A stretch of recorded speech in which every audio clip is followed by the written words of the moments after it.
Well, good evening, everybody. We're trying to pay attention to the mics to make sure everybody speaks up. My name is Barb Ferguson. I'm the president of the Holland Area League of Women Voters. I welcome you to tonight's candidate forum. We're proud to offer this opportunity for the voters of the City of Holland to learn more about the individuals who are running for the City Council. The League of Women Voters is a strictly nonpartisan organization that encourages informed and active participation in government. The League never supports or opposes any candidates. We do take stands on issues that we have studied. The League is open to all people to become members, both men and women. More information about the League and how to join is on our website. One of the League's most important goals is to assist voters in making informed choices at the polls. Therefore, we bring you tonight's forum. We have 6 candidates running for the City Council with us tonight. Kim Rowan and Michael Short are running for Ward 4. Benjamin Adama and Devin Shea are running for the Ward 6 seat. Michael Schultheis and Ryan Spencer are running for the at-large seat. Questions for the candidates have been gathered from the public and from our League members through our website and Facebook page. Now, at this time, we ask everyone to please turn off your cell phones and any other electronic communication devices. No cameras or recorders are permitted other than those authorized by the League. This program will be recorded. It's also being live streamed, and it'll be available in a few days on our website and on our YouTube channel. The video is the property of the League of Women Voters of the Holland area. Neither audio nor video clips may be copied, edited, or used for any political advertising or other purposes. We ask the members of the audience to listen respectfully and to refrain from any comments or reactions as the candidates are speaking. There will be an opportunity to applaud the candidates at the end of the forum. Our moderator for tonight's forum is League member and past president Paula Lewison. Paula will outline the format, review the rules, and lead tonight's forum. Paula? Thank you. Thank you, Barb. Good evening. I'm glad so many of you could join us this evening. The format for this forum has been established by the League of Women Voters Holland area and was received and reviewed by all candidates prior to the forum. Each candidate will have the opportunity to make an opening statement not to exceed 1 minute. Candidates will speak in alphabetical order first, and then we will rotate order after that. The timekeeper, Shirley McClear, will hold a card to indicate 30 seconds remaining, and the card indicating stop when the time has expired. When time is up, the candidate may finish only that sentence. Following their opening statements, the candidates will be answering written questions submitted by the public and League members. We did receive several questions from the audience tonight, so thank you. Candidates may not make personal attacks or comments about other candidates. Such attempts will be cut short.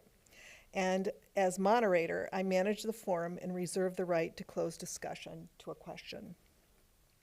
Each candidate will have up to 1 minute to respond to the question. We will rotate the person to answer the question. At the end of the questions, each candidate has an opportunity to make a 1 minute closing statement in reverse order of the opening statements. Please note that all questions will be directed to all candidates. No questions will be directed to individual candidates. The League of Women Voters Holland area provides this forum as an opportunity for candidates to express their views related to their candidacy. Statements expressed by the candidates are not endorsed nor opposed by the League. Also, the League of Women Voters does not certify any candidate's responses to questions as accurate. Voters are encouraged to fact-check information shared at the forum.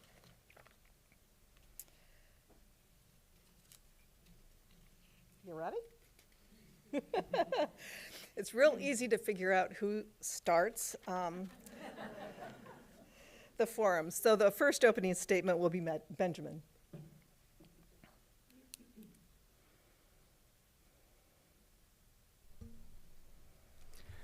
Thank you. I am Benjamin Adama. When alphabetical order is used, I usually end up going first. So here we go. My wife Ellison and I met growing up at Calvary Church on the north side of Holland. We moved to Zambia, Africa for 2 years working for a missions organization. We returned to Holland in 2018. In the 5 years that we have been back in the city, we have grown to a family of 8, with 1 getting married and 1 on the way. One of the reasons that we have been drawn to raise our family here is the family culture and accessible public spaces. There's only 1 current member on City Council who has school-aged children. I believe that my position in life gives me a unique voice. I do not have a political agenda or ties to an agenda. I do not wish to speak for, but rather I commit to reflecting the voices of residents in my ward and the Holland community, grounded for greater good. Holland has a lot of exciting things happening, and I am hoping that you will elect me to be a part of that. Thank you. Kim? Thank you. Thank you to the League of Women Voters. Thank you to the League of Women Voters for this opportunity to introduce myself. 1 minute is very short, so let me get to it. I am an attorney by profession. I've been an attorney for 28 years. I've practiced in private practice, corporate practice. I've lived in many places, practiced in many places.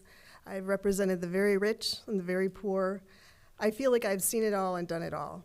So what that means for my role here on City Council is that I can listen, learn, and advocate. Listen to my constituents, learn the issues, and advocate their positions. As a City Council member, as running for City Council, I have not taken any outside money. I've only funded my own campaign. Therefore, I don't have anybody's agenda in my ear.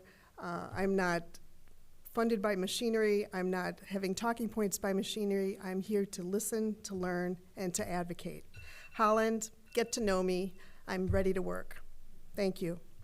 Thank you. Michael? Thank you for the opportunity to speak tonight.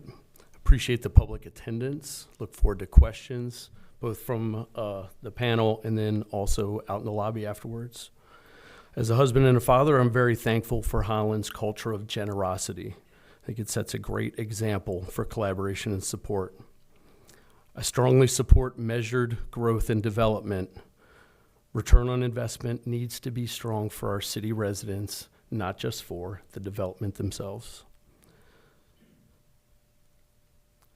I do not want us to outgrow our infrastructure, and I think that goes along with our development. As a veteran, I understand that divisive leadership disrupts the mission. I think it's important for us to focus on unity as a community. Thank you for the opportunity to earn your vote. Thank you. Devin? Thank you.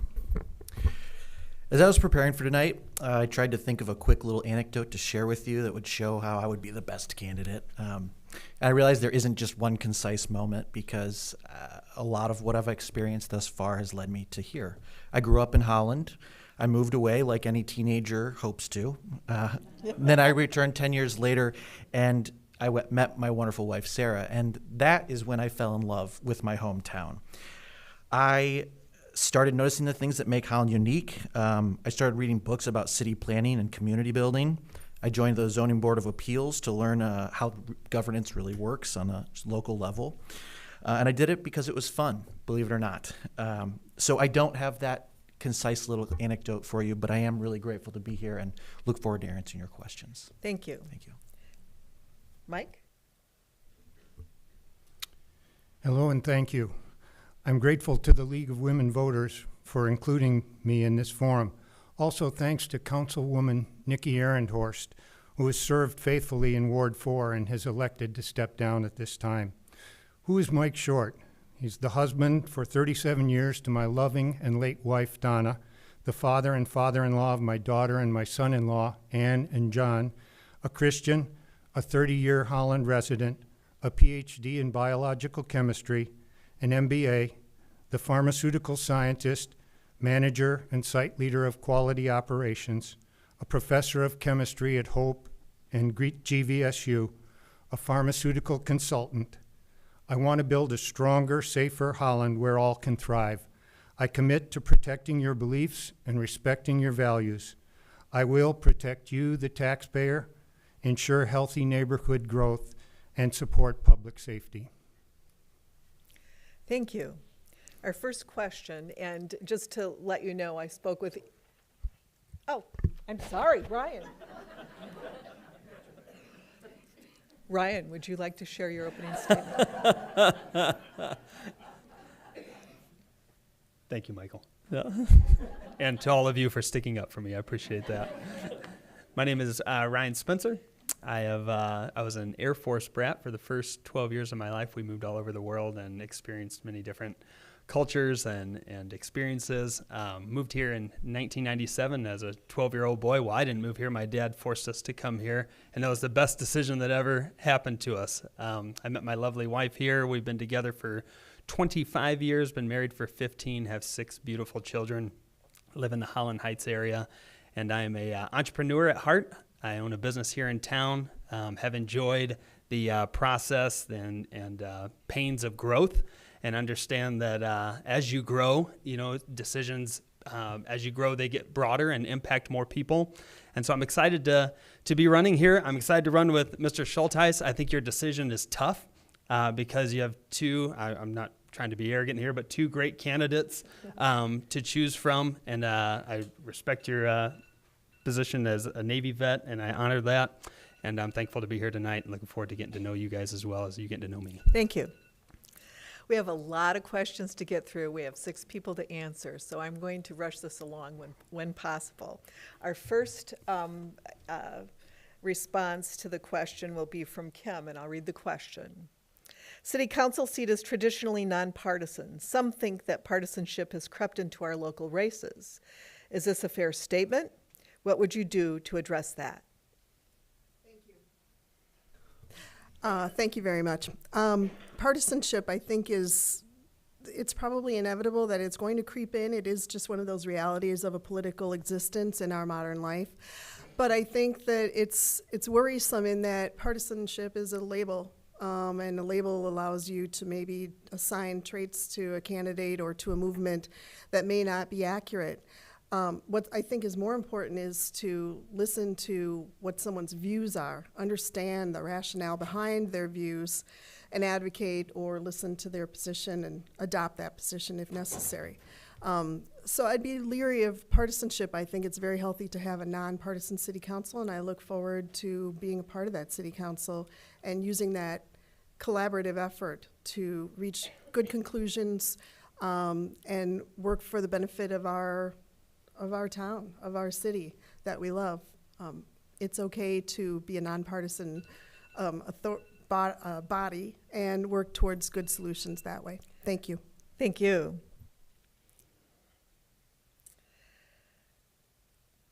Michael? Yeah, thanks. I think that whether partisanship happens or doesn't, I think it's up to the individual voter to understand. But I think what it does when we are nonpartisan is it makes the residents work a little bit harder to understand who we are, what we believe in, and how we see the outcome of the election. So I think it's healthy to remain nonpartisan in the city of Holland. Thank you. Thank you. Devin? Yeah, I think that if we really distill it down, we aren't becoming partisan because that isn't something that's within the scope of work for city council. I think if you're here for the right reason, then you're here to look at issues that are probably not as exciting as partisan issues tend to be. If you're here for the right reason and not here to use it as a platform for something outside of those realities, then you're not here for the right reason, I would say. Thank you. Mike? Yes, I think there's been 3 good answers already, and I don't know much of what I could add to it, but I have been a manager, and I've managed diverse groups. And so working on the city council, I would work in a nonpartisan manner. Thank you. Ryan? Thank you. I've enjoyed in business, when you're seeking the best ideas, you don't care who's bringing them. You just want to get to them. And so I think partisanship, to Mr. Shea's point, if you're so extreme that you can't listen, then that becomes a problem. And that doesn't push us forward or solve any issues. So I like to sit at the table. I want opposing viewpoints so that we can get a good, well-rounded view of a subject. Thank you. Benjamin? Yeah, I think there's no doubt that the world has become a more partisan place. The world wants headlines. Many of the communities that we operate are echo chambers, so we hear our own opinions expressed over and over and don't take time to reflect on differences and how we can be stronger through that. I think city council is a unique place, and from what I've known from the candidates running here, I think everyone has done a great job to promote the city welfare and remain nonpartisan. We don't deal with issues about immigration. We don't deal with abortion. Those are stuff for big-time politicians. So I really appreciate that about this crew. I think we got a good group here. Thank you. Second question. What do you think is the number one infrastructure issue facing Holland? We're going to start with Michael. This Michael. Yes. Mike and Michael. That's right. I think that movement around the city is the challenge that I hear most consistently from our residents. So it's a challenge when we are growing and developing our areas for the betterment of the community, but with something to go to means more people want to go there, and so parking and traveling around town can be a challenge. I do appreciate that. I think Max Transit is working right now on a multi-year assessment. I want to be a part of that assessment. I think it's important. I came from an area that we were spoiled with public transportation, but I think that that's something that can help our area. And then also just be mindful. I know that we do traffic studies for large developments in the area, and that's something that we'd need to keep doing. Thank you. Thank you. Devin? Yeah, thank you. This is where I start to get a little bit into the weeds because it's so fun to me. Infrastructure is super interesting to me. And I can get pretty heady on it. And then I also am reminded that by my neighbors that there's a particular crosswalk that really needs to be addressed. And so I don't know that I have a full lofty goal for our infrastructure. I think we need to be taking it one crosswalk at a time, but I think we do need to really consider our walkability and bikeability so that we can have alternative ways to get to those things without having to park there. Thank you. Thank you. Mike? Yes, I have 3 items, and they're all related to streets. For example, there was a exploding sewer line in Country Club Hills back in the wintertime. Broken driveways seem to be a thing as I walk the neighborhood of Ward 4. People have complained that as the streets have been repaired, their driveways have been broken, and so they end up with icy driveways at the bottom because the water melts into that broken space. And then safety on the streets as well. For example, people on 32nd need to back out of their driveways to get into the lane of traffic, which is moving at 40 miles an hour. And so some of them want parabolic mirrors, and the city has not yet put them up. So those are the issues that I would address at this time. Thank you. Ryan? I do believe that the current council and past governance has done a really good job of setting Holland up for success. So I would echo the sentiments of Mr. Schulteis that movement within the city and some of the projects that we're forecasting could really create a problem there. So I would say that the movement of our vehicles and the movement of our people and the safety involved in that would be paramount. Thank you. Benjamin? Yeah, so I have three things because I'm Christian Reformed and we always do three things. Growth, I think it's been touched on. Ottawa County is the fastest growing county in Michigan. From 2010 to 2020, it grew 12%. That's not going to stop. It's going to keep going. So we're expecting massive growth. And how do we deal with that being part of Ottawa County? A few things with that. I know Devin talked on infrastructure, affordable housing. We need housings of all types, not just rentals, not just apartments, single family homes, the whole gamut. And then a huge thing for me is the waterfront. We have an opportunity right now to expand our downtown into the waterfront. What do we want that to look like? Is it going to be something that's going to end up privatized like much of the city of Holland's waterfront is currently? Or how can we make that accessible to the public? And what do we want that to look like in the future? So I think those are the big things for me. In 2047, Holland will turn 200, and I think it's exciting to dream about what we want it to look like. Thank you. Kim? Thank you. The benefit of being last on this question is that I can point to these gentlemen and say they were all very good answers. I do agree, though, that transportation is one of the issues that I think is kind of higher up on my list. I too came from a city where there was a lot of walkability, mass transportation. It's just such a gift because it opens up the city for access. I'd love to see a more robust system in place so that if you don't have a car, you have a safe, reliable means of transportation in and around the city. Of course, a place to park. You might have to walk an extra block. We're growing. But I do think that those are kind of fundamental issues about how you use your city. They affect your everyday life, and they can affect your quality of life in our city. So I would say that that is probably one of my primary areas of interest in infrastructure. Thank you. Everyone answered that question. The next question is, if someone came to you with a personal proposal to build a new piece of public infrastructure, a road, a bridge, etc., how would you evaluate whether or not that project was worth implementing? I'm going to start with Devin. Yeah, thank you. That's a great question. I would first go to every expert I know. And luckily, as a business owner myself, I'm in the real estate industry, and so I know a lot of people in these types of industries, and that would be a big part. But I'd also want to be talking to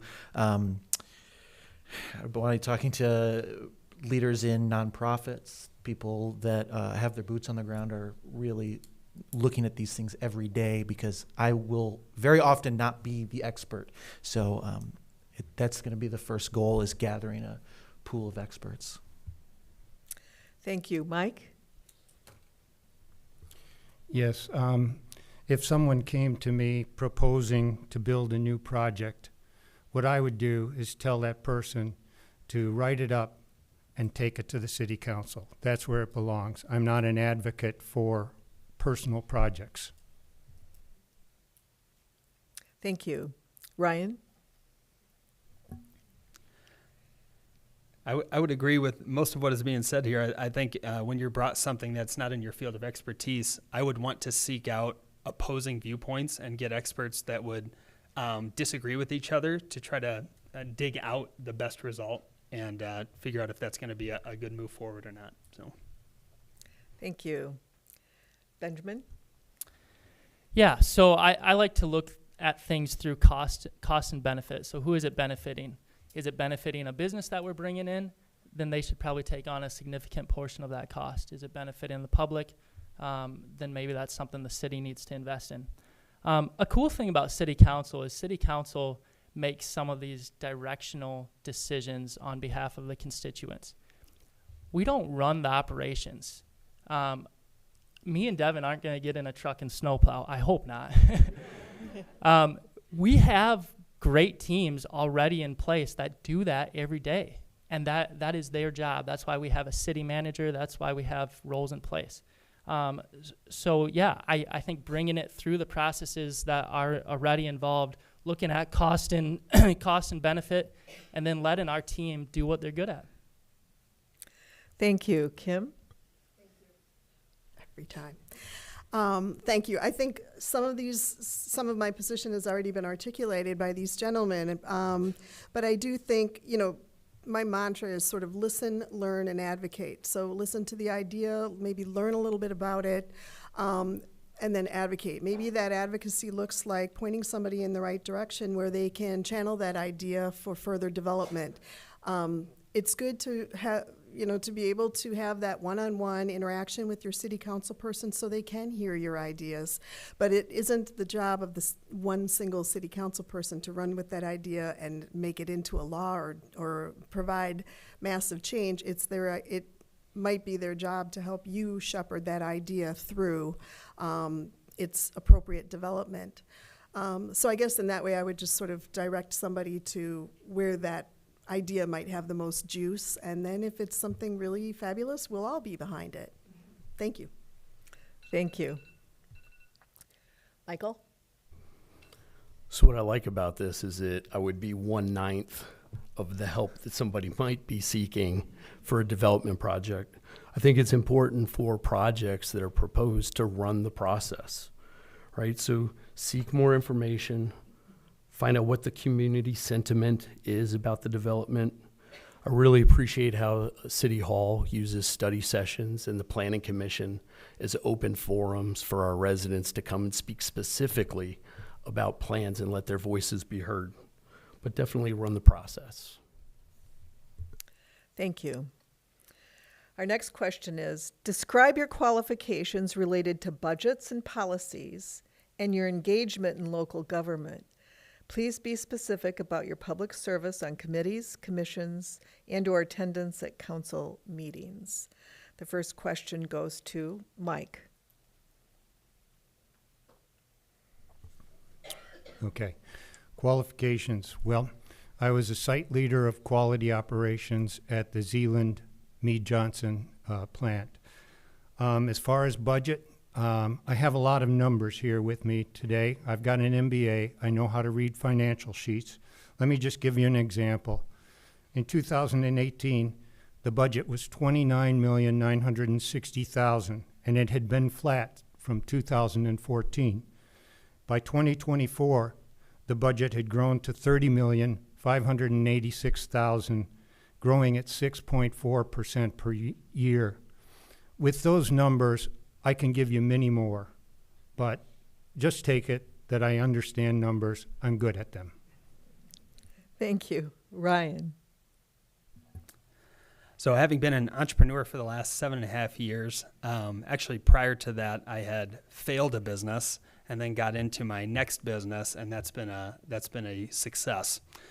So through growth, I think there's a couple things that happen when you're managing budgets and you're making decisions for how your business or the city's going to grow. There's reputation that's involved in the growth. So I think as we look at budgets and as we look at the character and the reputation of our city, those have to coexist together. My business has won Torch Award for Ethics from the Better Business Bureau. We've won at least 5 different excellence awards for how we've managed and run our business. And so I think all those things work together. And while this is a much larger scale, I think the principles apply. So, Thank you. Benjamin? Thank you. Yeah, I guess a little bit about my past. I worked for industrial control and automation, kind of in the manufacturing world, before going to Zambia, Africa. I was the on-site, on-ground director there, dealing with managing people, managing money. I currently work for Merle Booth Incorporated, working with wholesale lubricants, factories, mechanic shops, that type of world.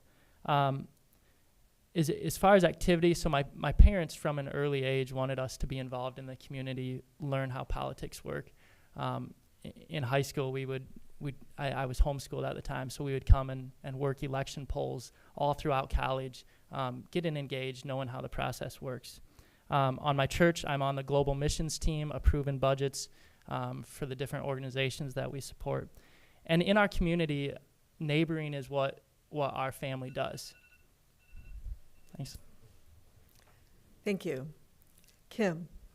Thank you. Part of my previous work experience, my work life, I was corporate counsel for a printing company in Wisconsin. I also served on the board of that company.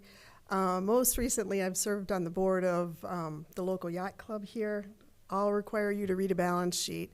Thankfully, there's a lot of help here in the city. There's a lot of wonderful resources. I certainly understand how numbers move around. But more importantly, public policy. When making public policy, making public expenditure decisions, that's a different mindset than an entrepreneur.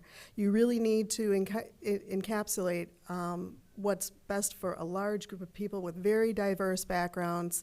It isn't a one-size-fits-all like it might be for a corporation. And also you have to work with a body that has to pass legislation, even for spending or for any other thing that comes along. So it's more of a wide knowledge base and consensus building in order to affect like an appropriate policy.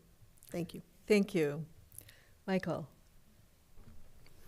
Fortunately, there are no specific qualifications required, but the question is really about experience and proficiency.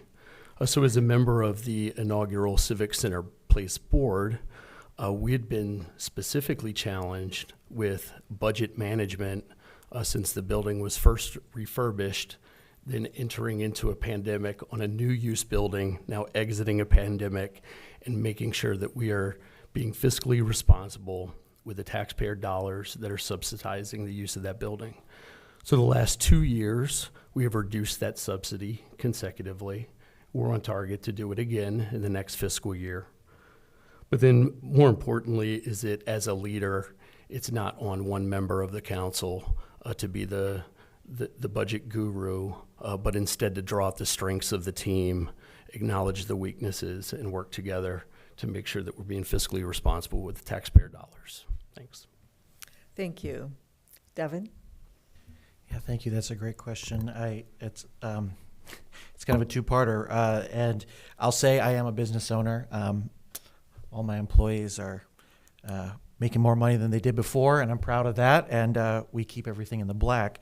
I am on the Zoning Board of Appeals, and I have been for a few years, and that's been a really great opportunity to kind of cut my teeth and understand how the system works.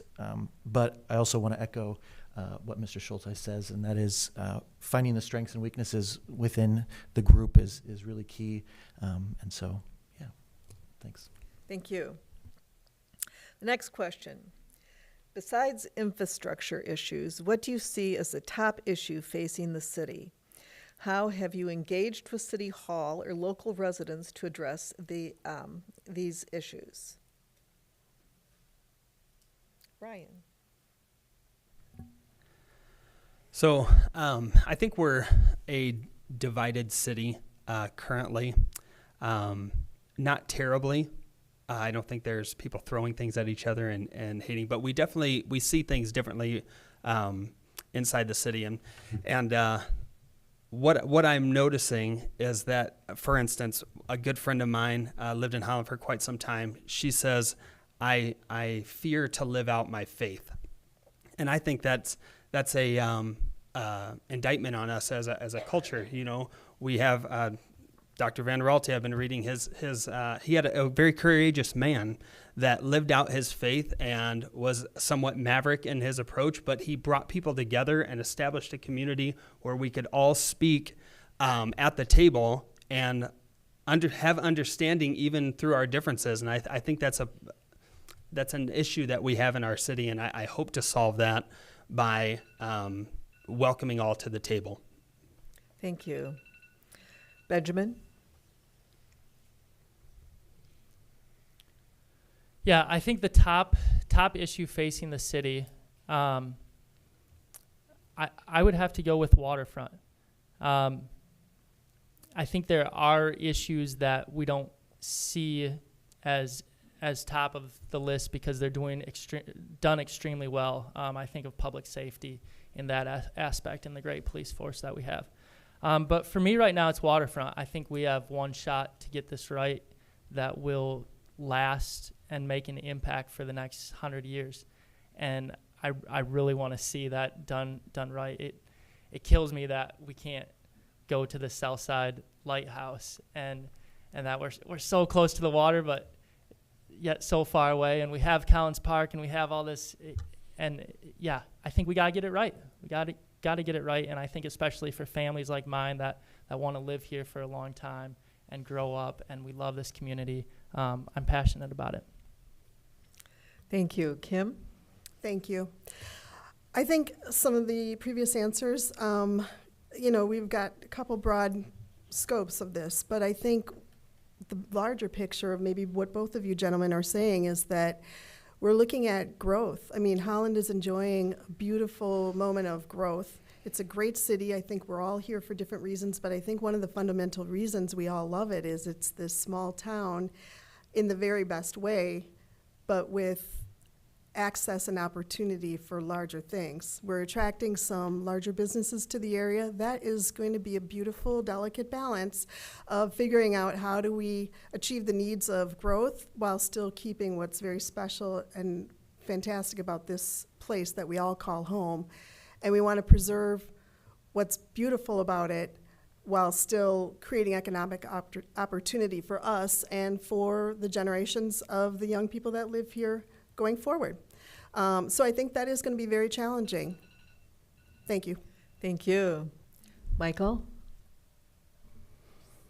Yeah, thanks. I think that the challenge would be housing opportunities. So I don't put that as infrastructure because it's market driven. So the market will determine what works for a family to afford and what doesn't work. I think that it's important to note that affordable is different for every family, right? So I think that you need a diverse spectrum of housing opportunities throughout the city. And I think that from a city standpoint, it'd be important for us to continue ushering projects like Vista Green and the Collins Park housing development projects through the process to help them maintain a diverse spectrum of affordable housing. Thanks. Thank you. Devin?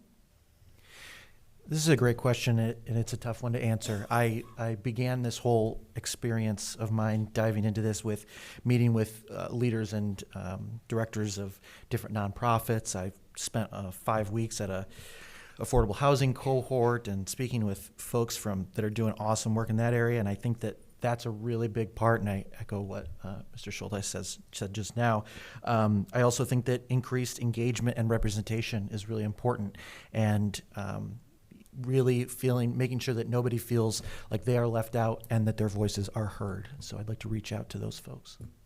Thank you. Mike? Yes, I'm seeing the major issue is protecting you, the taxpayer, to keep the city solvent. Let me just share a number again with you, okay? I project that by 2030, the budget will be $44 million for this city, okay? Property tax revenues are the biggest portion of our general operations budget. For example, in 2014, it was $15,532,000. In 2022, it was $17,751,000. Expenses in 2014 were $22 million. Expenses in 2022 were $32.5 million. That means that other revenues, such as fund transfers and grants, had to increase 100% because property taxes are not keeping up with revenues, with spending. Thank you. The next question is, what kinds of policies, if any, will you pursue to promote social and racial justice in our community now that there is a non-discrimination policy in place? We start with Benjamin.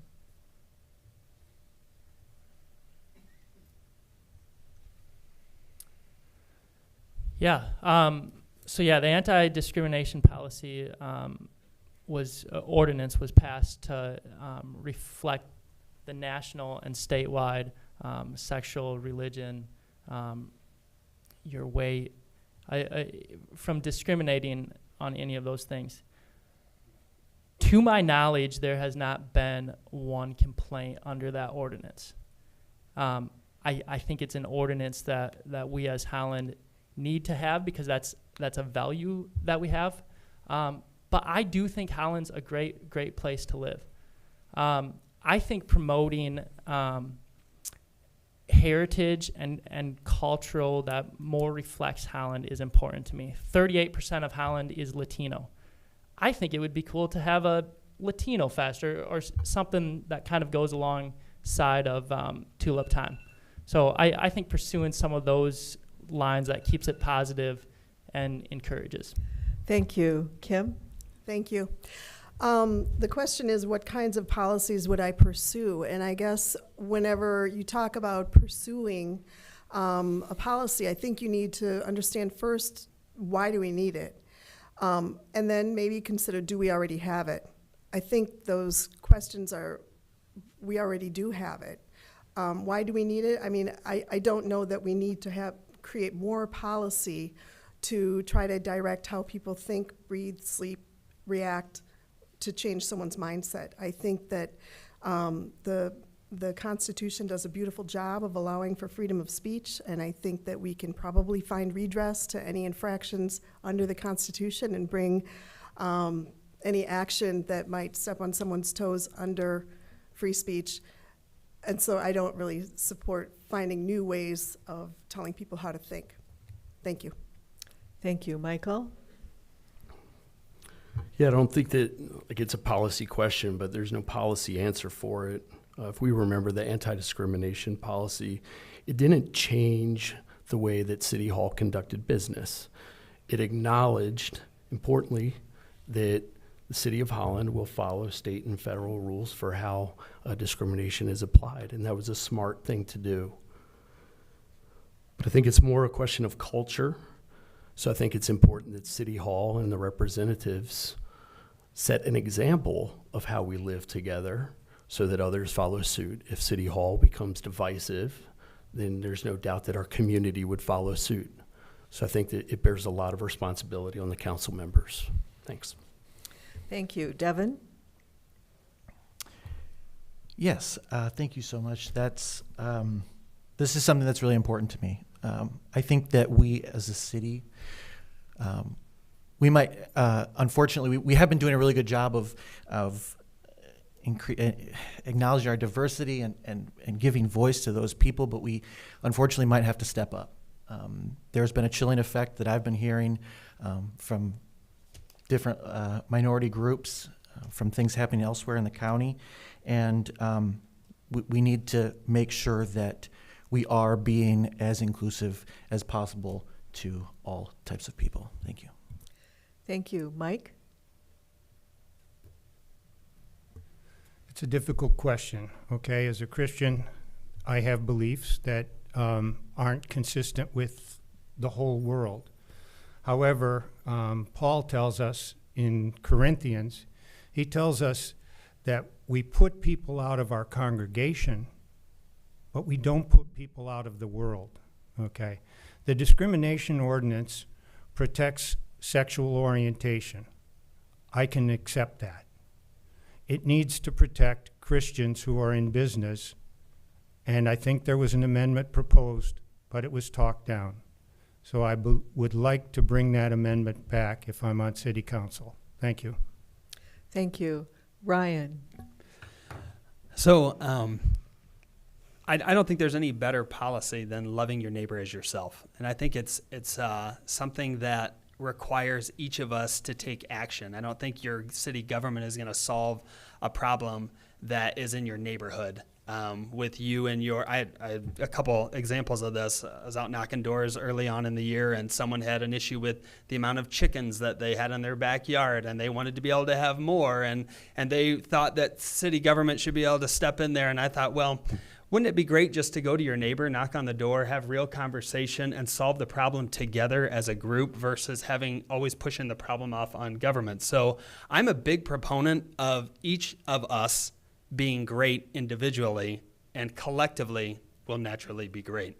I had a situation where I was asked for some money to help someone pay their mortgage, and I struggled with that internally. I thought, well, why are you asking me for money? But then my Christian heritage, God told me, I brought them to you to help them, so do it.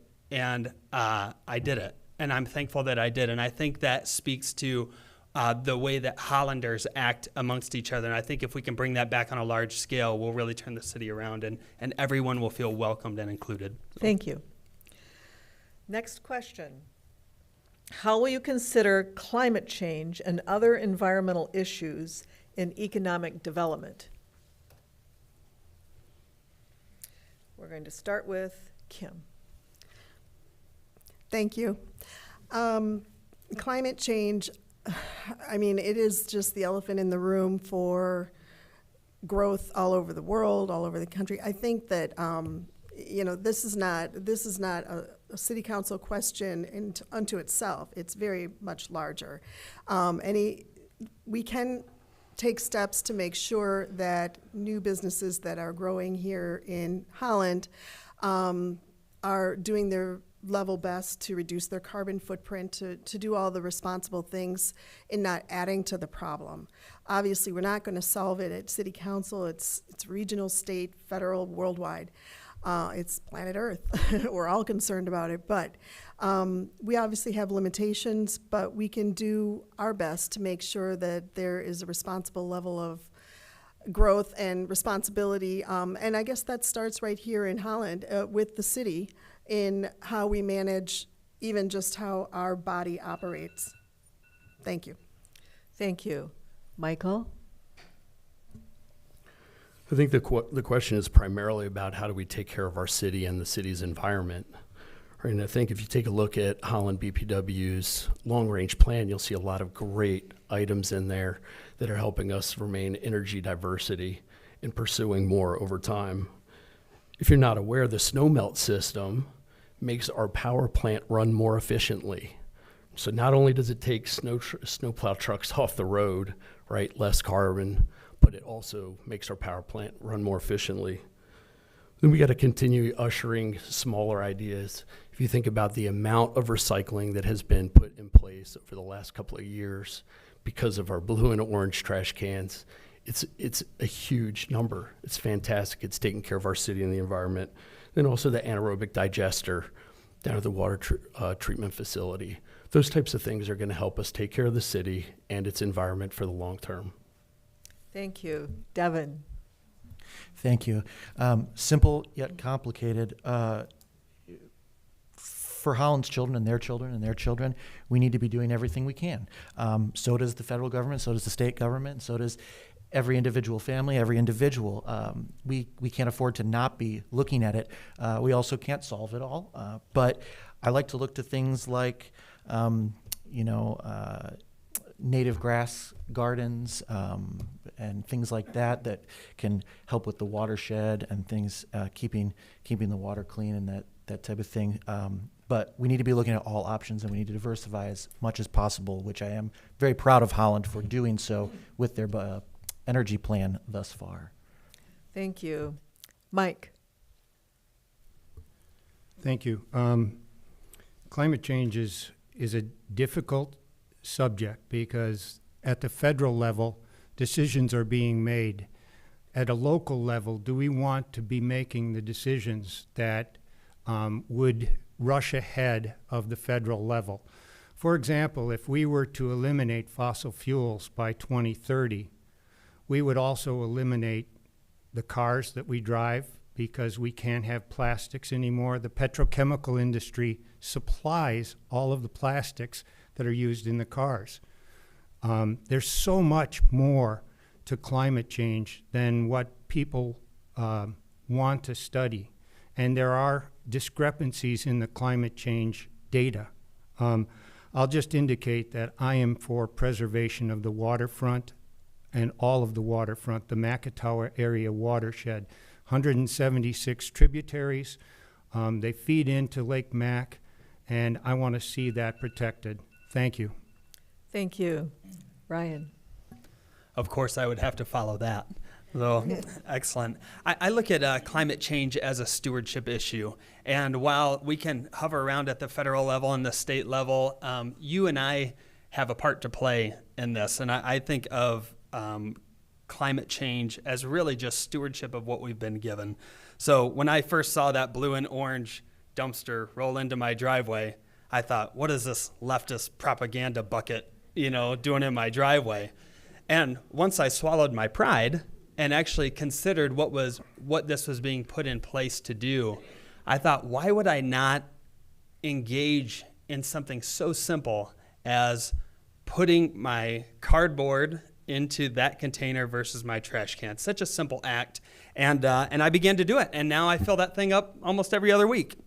And because my wife loves to order things online, and there's boxes at my house every single week. So now they've got a place to go. So I applaud Mayor Box and the City Council for implementing that. And that's been a small step forward in doing our part as individuals. So, Thank you. Benjamin. My issue is my teenage daughters put in cardboard pizza boxes in the recycling, trying to convince them, hey, those can't go in there. I remember earlier this year a report came out about recycling and what percentage was actually useful and what percentage actually went back into the landfill. Mike probably knows the exact number, so I'll ask him afterwards. I think one big thing that isn't talked about enough is just using less. The greatest way to take care of our environment is to pass clothes down, to not buy as much, to use less. So I think that's a strategy that the city could take as well. A couple things that Mr. Schulteis touched on that I just wanted to echo. The digester, which is the big ball at the poop plant, will eat up a lot of that sludge that used to go to farmers' fields, but farmers don't want it because of PFAS. And then it used to go to the landfill, but landfills don't want it because it creates unstable soil conditions. The goal is to eat that up and maybe someday be able to use it pelletized to fertilize your lawn. How cool is that? Someone's a genius. It's probably Mike's brother or something. So, Thank you. The next question. Our community is proud of our first responders, but there are issues with every community. What do you see as the most pressing issues with the police and fire departments? Michael. I'm happy to plead ignorance. So I'm not aware of any large communicated or perceived issues with our police force or fire department. I think they do a good job.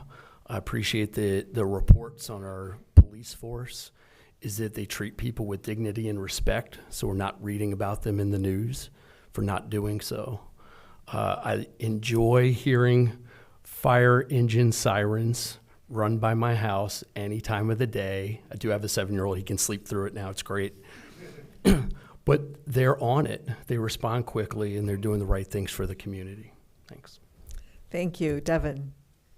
Thank you. It's a very good question. I think first and foremost, if anybody does have problems with these groups, I would love to facilitate a healthy discussion if individuals have had poor experiences. But like Mr. Schulteis says, I haven't heard of a lot. But for me, AEDs, it's easy. And my father lived through a heart attack recently because of an AED and because of compression-only CPR, and I really would like to see AEDs in the public and increasing CPR training. Thank you. Thank you. Mike?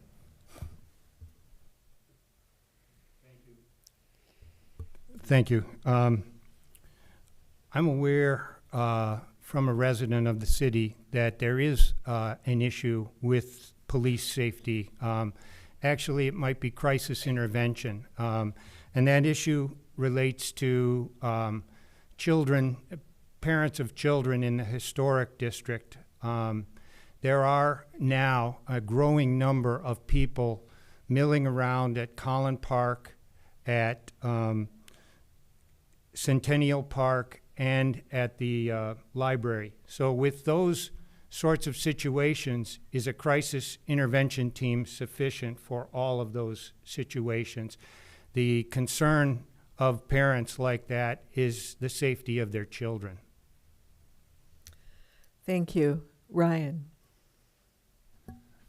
I agree. We have some of the best first responders and our group is solid. So I don't know that there's an overhaul that needs to happen on any one specific thing. However, whenever you rise to the top and you're great, the only person left to beat is yourself. So I think we continue to invest in education. We continue to push the latest and greatest of technology, of ways of dealing with people, education on those fronts, just to keep us great. I don't think there's anything we need to necessarily do. To Mr. Short's point, yes, we are seeing a larger homeless population. We are seeing more congregating and sticking around. My wife and I have dealt with that right across the street from our home, and it's concerning. As a parent with 6 children, you don't want to feel. I grew up in a Holland where I just got on my bike and rode. I didn't even think about it. Today, we think about it. We think about where our girls are at. Can they play in the front yard, or should we keep them in the backyard? And do I think that's a police and fire issue? Not necessarily, but it is something it's an issue that's growing in Holland. So, Thank you. Benjamin. Yeah, so I think our police and fire department does a great job. I think the city's pouring resources into them. If you've seen the new fire station going up on Waverly, that's pretty exciting, and there's plans for Collins Park to be revitalized as well. A couple issues that were touched on. Homelessness, I think, is a tough one for officers to know how to deal with. I think partnering with nonprofits who are really good at it and know how we can best serve that population is important. I think human trafficking and just assessing what are we doing to make sure that human trafficking doesn't find a home in Holland as well. My brother is a police officer in Los Angeles. He thinks we have it pretty easy here. I don't know why. But I like to think about things that are proactive to keep people from getting in those situations. So I'm excited about the ice rink that's going in. I'm excited about waterfront opportunity. I hope that there's a place where kids can get $3 ice cream cones instead of $20 drinks, and giving teens and people places and things to do that are productive. Thank you. Kim. Thank you. I, too, am not aware of a particular problem regarding first responders. What I can say about, so my current work is that I represent the mentally ill in civil commitment hearings after I'm appointed by the probate court. So I do see the work that first responders are doing from that indirect space. They are intercepting folks that might be causing a disturbance because they're mentally ill, because they're not medicated, and they deliver them to hospitals, shelters, and so on. I appreciate that these folks are in the community. These responders are in the community. They can easily, quickly identify some of the faces that are known to them, and they do a yeoman's work, and it's valuable.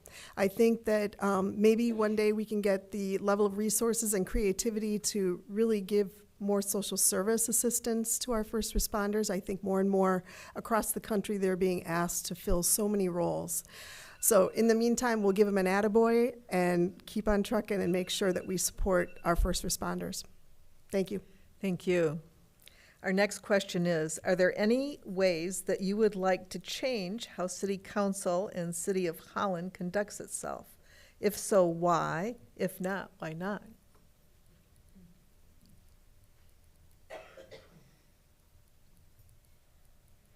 The first question goes to Devin. Thank you. I follow along with a lot of this stuff. I watch all the council meetings, and I know I am in the minority. But the truth of the matter is that the folks up here are operating at a really high, efficient level, a high level of excellence.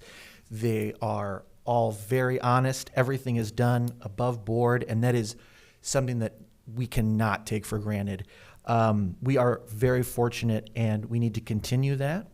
And I just, again, want to reiterate and thank the current folks on council because they all do an incredible job. Thank you. Mike? I'll have to get elected to city council to decide whether or not there are things that need to change, okay? Thank you. Ryan? Yeah, our city council is just amazing. I was having breakfast with one of our council members the other day, and he talked about when he first got on council how he and another council member had some beef because they don't all think alike, and that's a good thing. And so they solved that issue together, and today they're best friends. And I think that's Holland. That's what we are. We don't allow our individual platforms and ideologies to divide us. We don't necessarily change each other, but we learn how to work together. And I think the council is just absolutely phenomenal at doing just that. So, Thank you. Benjamin. Yeah, like what others said, I think we have a great city. That's why I want to live here. The city council has a charter, which is essentially the constitution for how they operate. I think that's really important. I do feel bad for the mayor because his term is only 2 years. Ours will be 4. I can't imagine doing my job for 18 months and then running again. I think one issue that I would like to bring up on city council is just the civic center. The city's committed $500,000 for revitalizing that place every year, and I think it looks beautiful.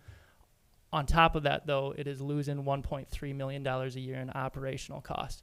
That's a big load on the city. I think either those doors need to be open a lot so that I can visit, because a lot of times I try to go there on Saturday and it's locked during farmers market, or we need to figure out how to make it profitable so that it doesn't weigh on the city budget.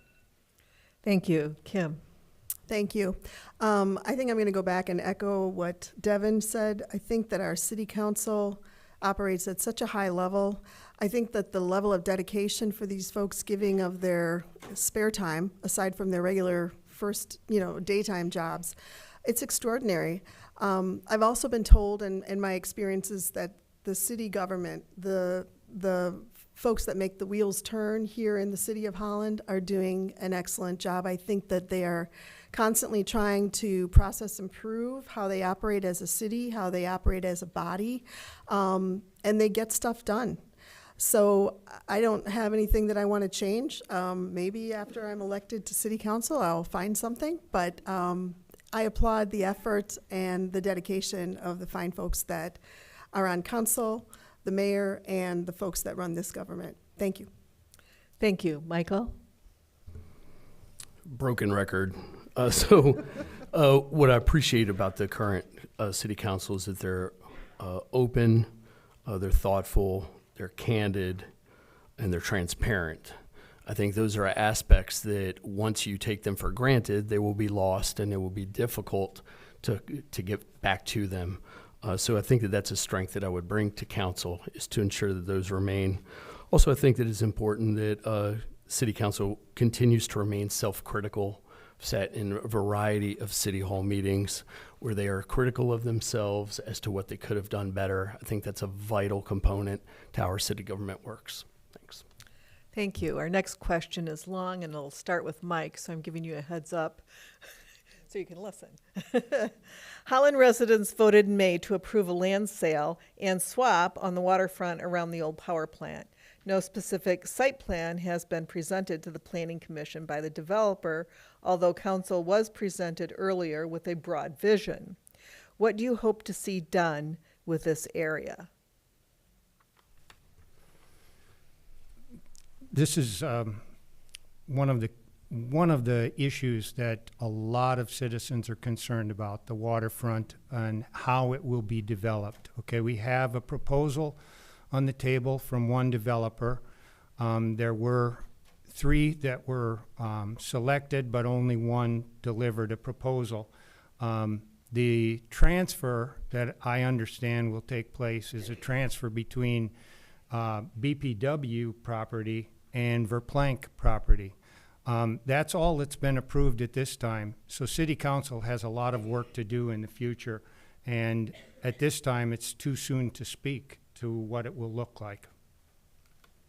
Thank you. Ryan? For a guy that lives in the Holland Heights, I love the idea of the development of the waterfront. That being said, I don't live across the street, and so the direct impact of that, I'm more interested in listening to what people that live in close proximity to that, have to say. On the upside, I mean, it's going to draw additional revenue and help us to continue to work towards, having funding our budget and making sure we're solvent and all that. There's a tension, I think, between those interested and involved in the project. While the current proposal is still just that, a proposal, we can assume it is not far off from what the intentions are with the property. I think it's super important that we get this right, and I applaud the council for taking the time. I mean, I've heard years is the word I've heard, to figuring out the best plan for this. I applaud those efforts because we've got to get this right. If we mess this up, it could be devastating. So. Thank you. Benjamin. Yeah, I like this topic. So there's a couple things that I think City Council does have to take into consideration. One that, as a community member, I don't necessarily like is that the City of Holland, their control over income really relates and boils down to property taxes. So I do understand some of the commercial and private development proposals from growing your tax base. I think what I really want to see is open dialogue that's community driven, that gives the people of Holland what they want and that they feel listened to. And I don't think this process needs to be rushed. I think we can take time. Personally, I'd love to see a marina there. I'd love to see a place where we can go and walk, maybe a little park. But what I really want is the community to be heard and to get something that benefits the residents here. Thank you. Kim. Thank you. I was in favor of the land deal. I definitely supported it. I know we all had a chance to vote on it. I think I too have heard that process, even for that component of it, was years in the making. And I expect that the development of this property will also be years in the making, and there will be plenty of opportunity for input. So I urge everybody to get involved, make sure it's something that you like, you agree with, and if not, make your voices heard. I do think that I want to see us follow that very specific process of collecting ideas, making sure that everyone is heard. I'll give one huge point already to the proposal and to what's already been enacted, is that it takes some of that heavy truck traffic away, and I think that already is a win. Thank you. Thank you. Michael? So personally, I don't have a desired outcome for the marina project. But we have to understand that this is a long haul project. This is going to be multiple years. And so community members, we need to be engaged for a marathon, not a sprint. So the city manager committed to open and transparent opportunities for our community to speak into the project, whether it's through study sessions in this building or with the planning commission. We need to take them up on that opportunity. After one of the study sessions, I was able to talk to the developer. They had emphasized that their project will only be successful if there is strong community engagement into it. So we've got City Hall wants the community to be heard to have a good project. We've got the developers want the citizens to be heard to have a good project. Those are the two outcomes that we need. Our community just needs to be engaged. Thank you. Devin? Oh, stole all my talking points. No, but public access. I guarantee you nobody in these chambers or in this building disagrees with public access on the waterfront. It will absolutely be part of the development. I do not doubt it at all. I've been following this project since its inception a few years ago as just a public citizen. I've been attending charrettes and design events, and it has been so exciting. I understand that there are some things that need to be shored up and figured out, but as Mr. Scholz says, we need to be engaged, and we need you and the citizens to come and be part of that dialogue. And it is a two-way dialogue, and we need both people involved. And so public access, one more time. Thank you. Our next question is, the City of Holland and the Holland Board of Public Works recently renewed and updated its community energy plan. Do you support this plan? What would you suggest to make Holland more sustainable, carbon neutral city? We're going to start with Ryan. To be perfectly honest, I'm pleading ignorance on this one. I don't know that I've read the plan yet, and so I would decline to comment at this point. So, Thank you. Then we have Benjamin.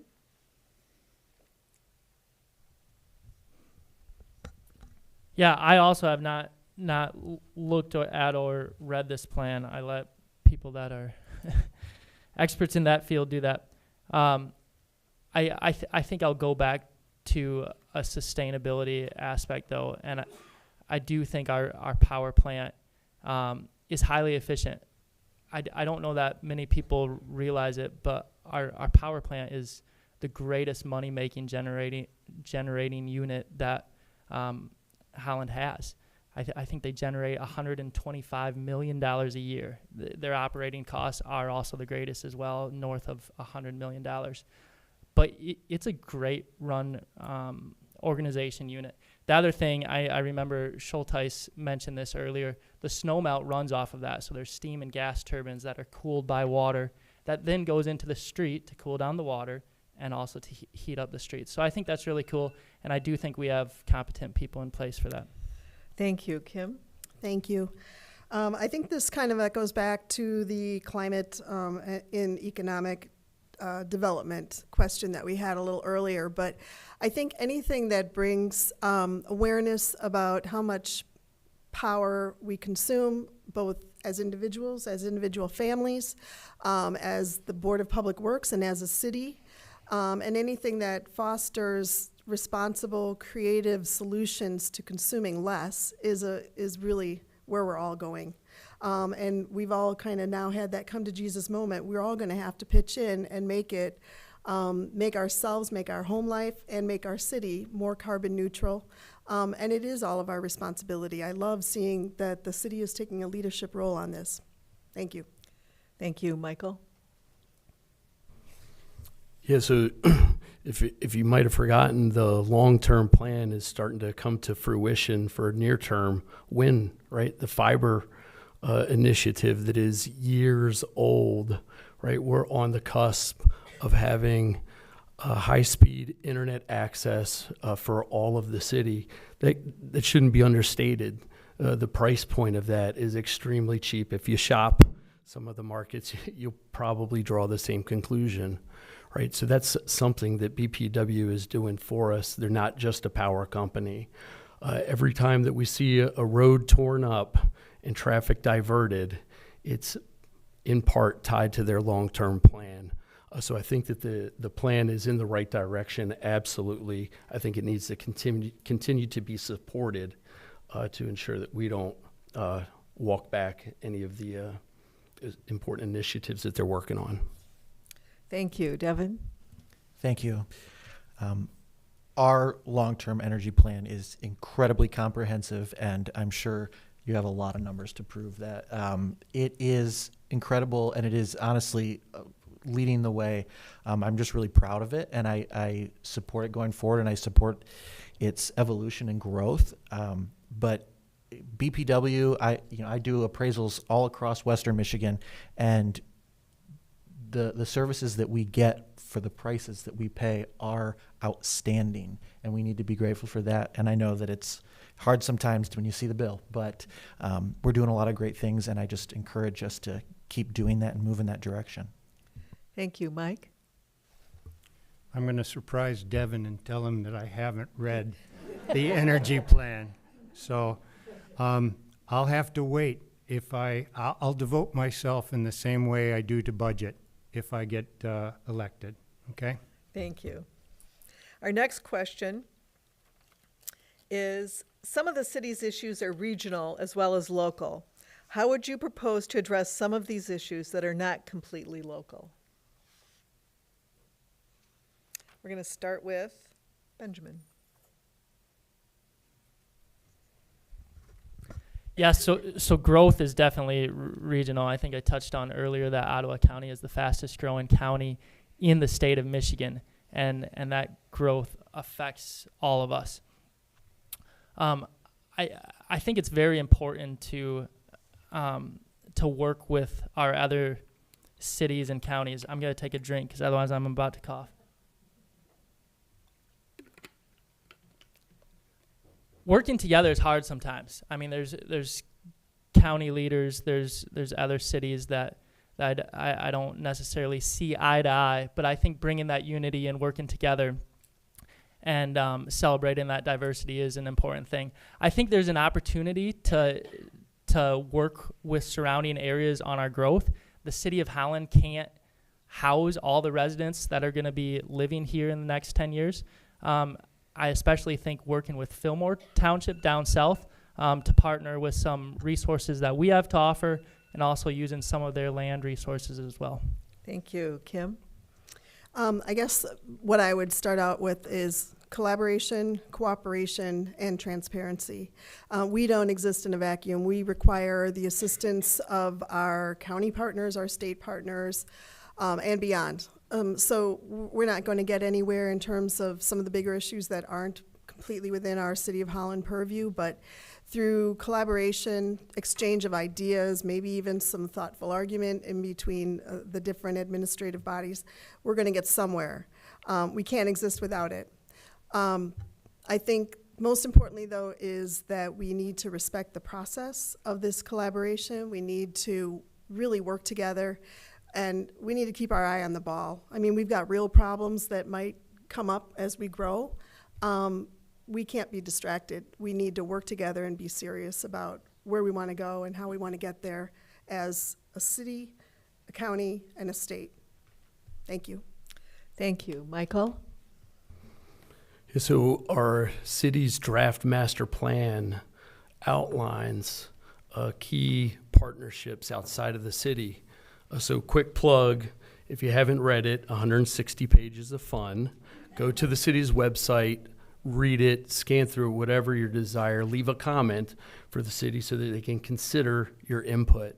Right, but I think that more importantly, our culture will define how successful we are in working with communities outside of the City of Holland. If we find ourselves difficult to work with, then those types of things will be a challenge. But if our cultural is one of collaboration, then we'll be successful in working with our partners outside of the city limits. Thanks. Thank you. Devin? Another one of those questions that makes me sound like I have no idea, no original thoughts after everybody says it so well.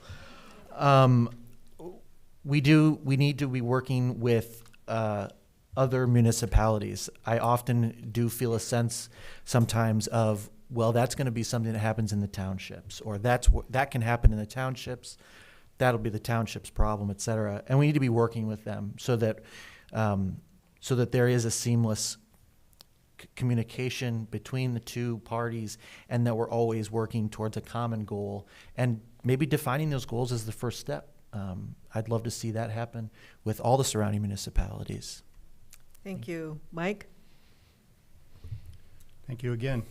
As I understand it, as a city council member, I wouldn't have responsibility for interactions beyond the city. But I understand that the mayor and the city manager both have those responsibilities.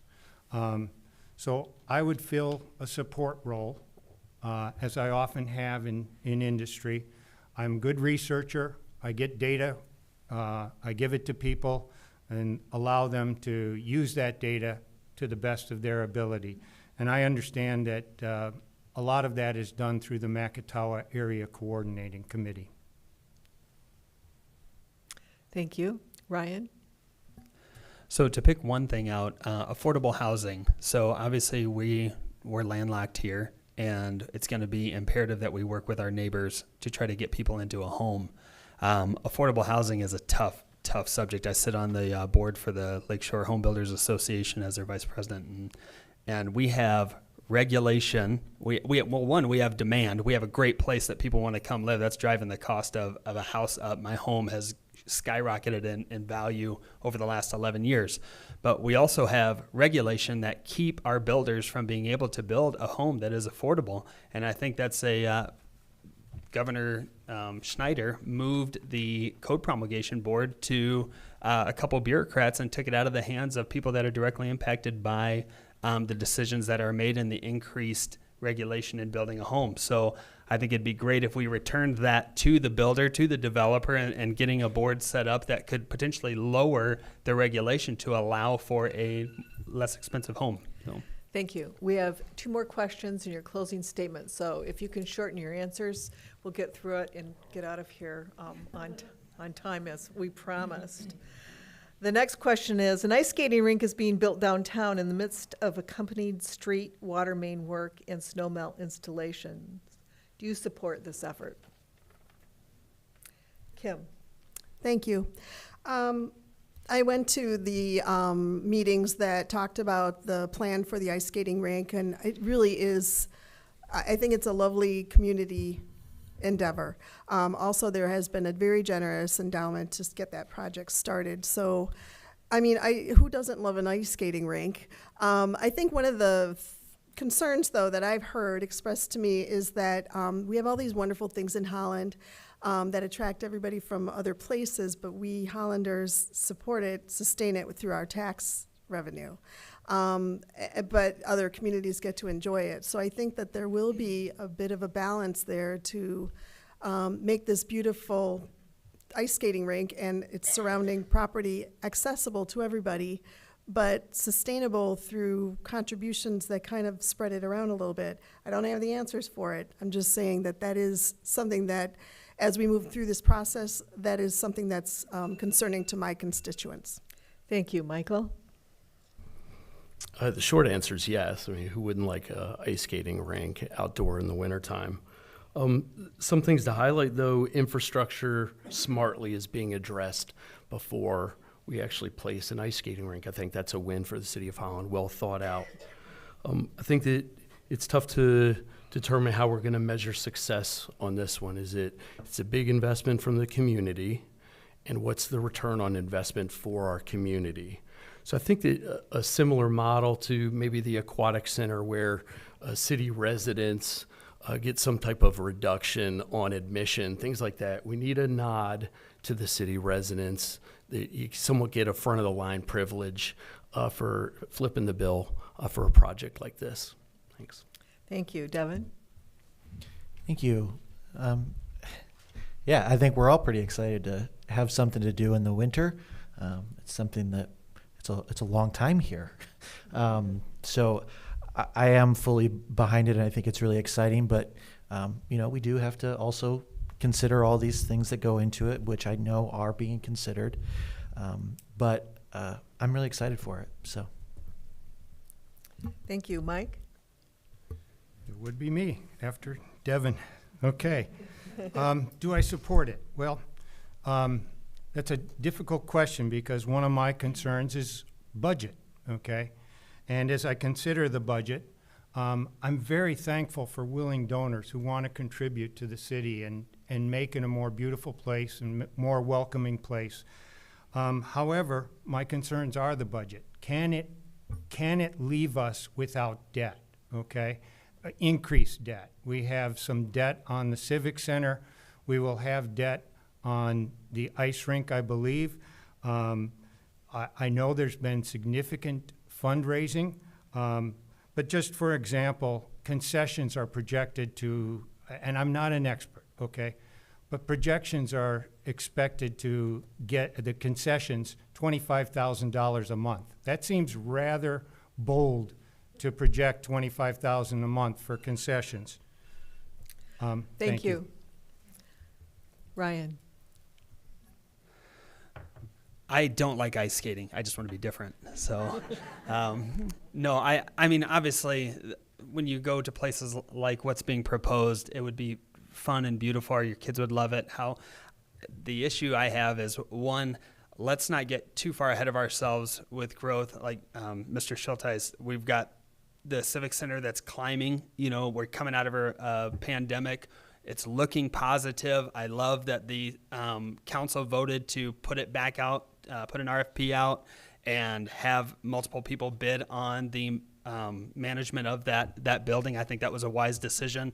My fear is that, like I said, if you great, we get a donation and we build this thing, but who's responsible for the ongoing maintenance and, and then the projections on what we're going to bring in, I don't know, that's kind of up in the air, and that's something that, you'd really have to lock in. Where is this being done? Is there historical precedent for that amount of money to come in, per month? There's a lot there. So Thank you. Benjamin? My wife and I ice skated right before we got engaged in Grand Rapids, though. So I can propose again. That'd be great. Yeah, no, I think it's a cool project. I think anything that can get my teenage daughters potentially off their phone, out there interacting. Winter can be a depressing time. I do echo the stewardship concerns of just let's be honest about what this is going to cost operationally and decide whether we can accept that or not. I know there's also a rec center being proposed 5 years out.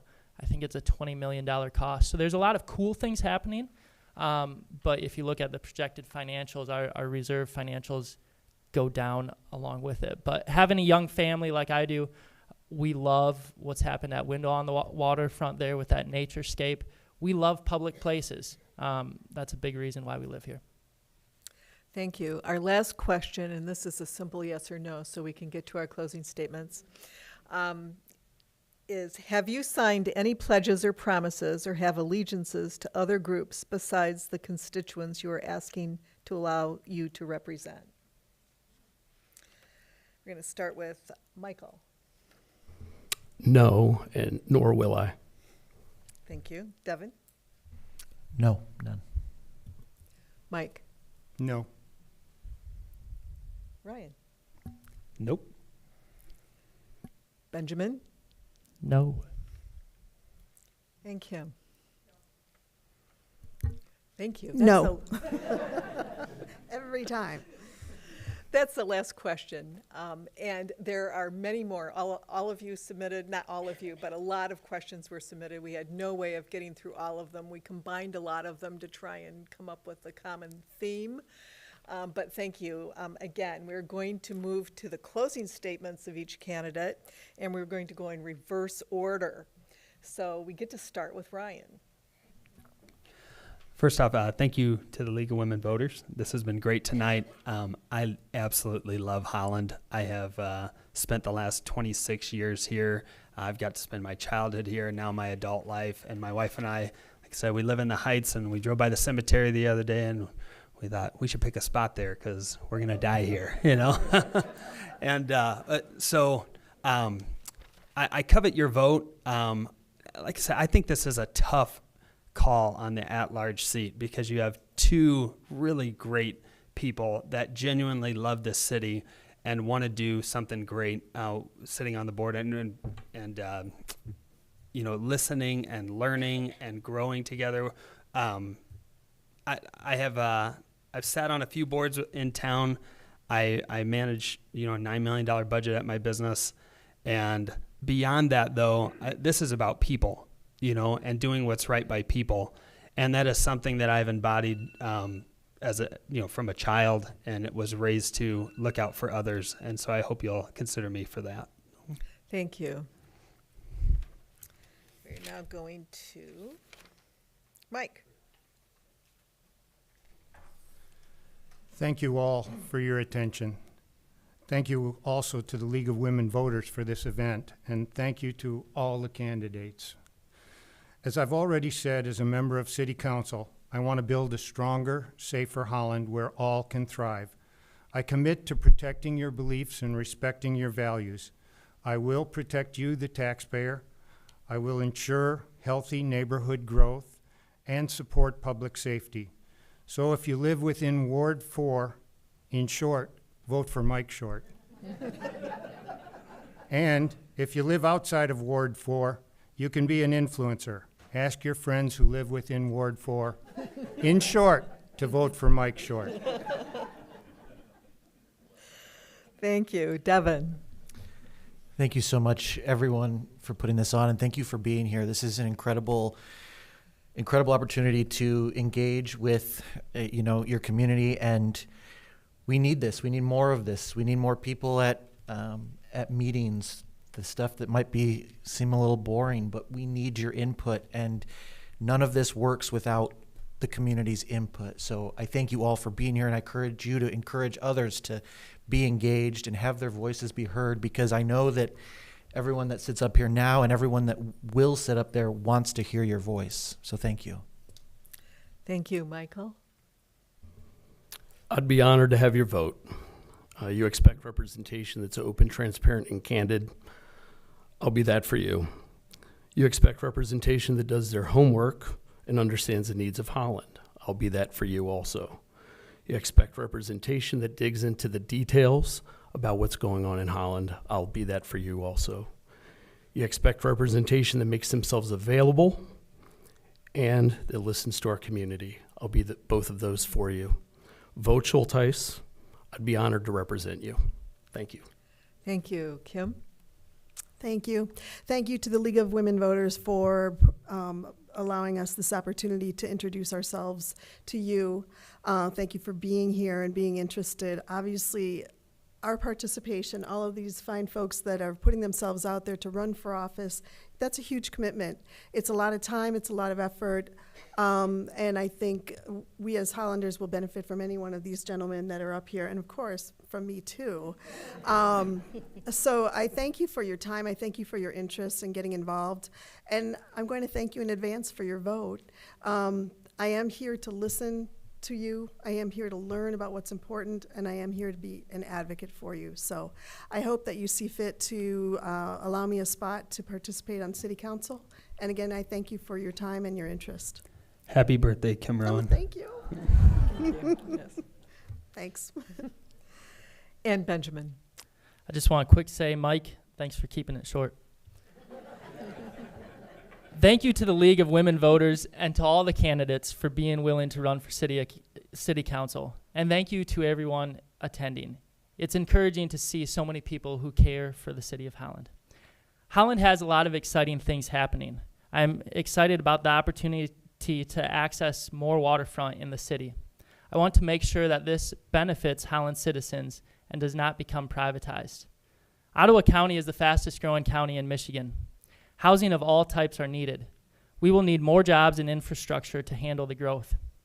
When we move back after living in Africa, we long to build community here. You see, in Zambia, you live outside and you sleep inside. It also doesn't snow there. We have 24 houses on our street, and we know each of those neighbors.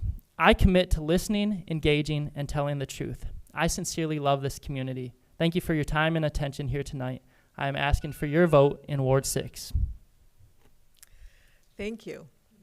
And it takes a lot for a candidate to prepare for a forum to explain who they are and what they think. And so now's the time to applaud and thank them for doing that.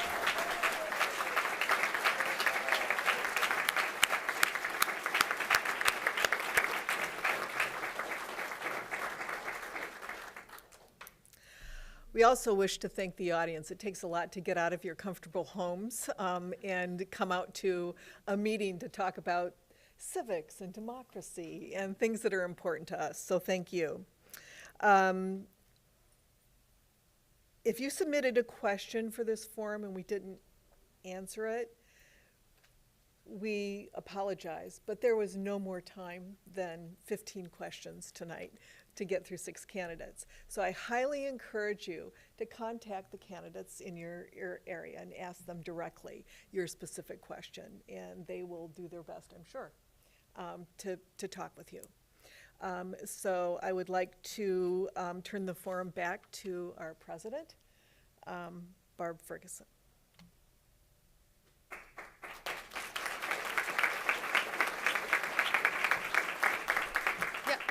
Thank you. You were a great audience, very attentive. And thank you to the candidates for all of your insights. We hope that you as voters have gained insight into what the candidates believe, what their plans are, and it will help you when you vote. You can learn more about these candidates and other candidates by visiting vote411.org. The candidates have all responded to questions about their candidacy on Vote 411. We'd like to thank the City of Holland also for providing the space for this forum and assisting with the technology. A reminder that the video of this forum will be available on our website and YouTube channel in a few days. Copyright ownership of the recordings resides with the League of Women Voters. The candidates and their supporters cannot use the video recording of the forum, portions of the recording, or any audio or video clips for political advertising or other purposes without the written permission of the League of Women Voters. Most of all, remember to vote on Tuesday, November 7th. The polls open at 7 and close at 8. And all voters in Michigan have the option of voting by absentee, and those ballots will be available later this week, so you can vote soon.